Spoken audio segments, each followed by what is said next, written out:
A l'Alt Empordà aquests dies és habitual veure Mossos d'Esquadra patrullant pels terrenys on hi ha fruiters, i és que quan arriba l'època de collita, els camps gironins es converteixen en terreny abonat per als robatoris de fruita i maquinària.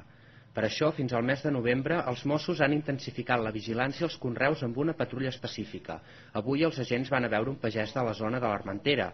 A més d'agafar-li les pomes, els lladres també li han buidat el gasoil de la bomba de reg.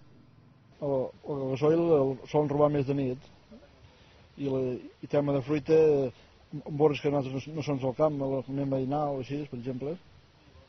A més de recórrer els camps, els Mossos d'Esquadra visiten les cooperatives.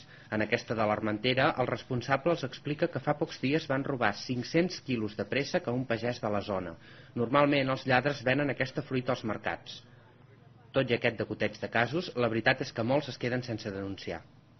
No s'arriben a denunciar aquests furts moltes vegades perquè sí que és cert que el valor econòmic del que li han robat doncs, no és massa elevat. El pagès sap que no recuperarà la pèrdua.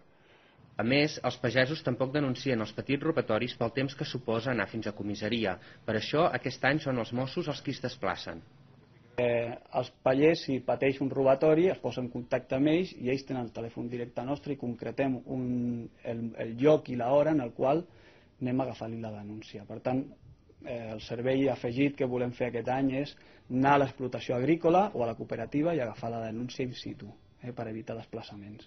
A les comarques gironines, a més de l'Alt Empordà, els Mossos han muntat dispositius semblants als camps de fruiters del Baix Empordà i la Selva.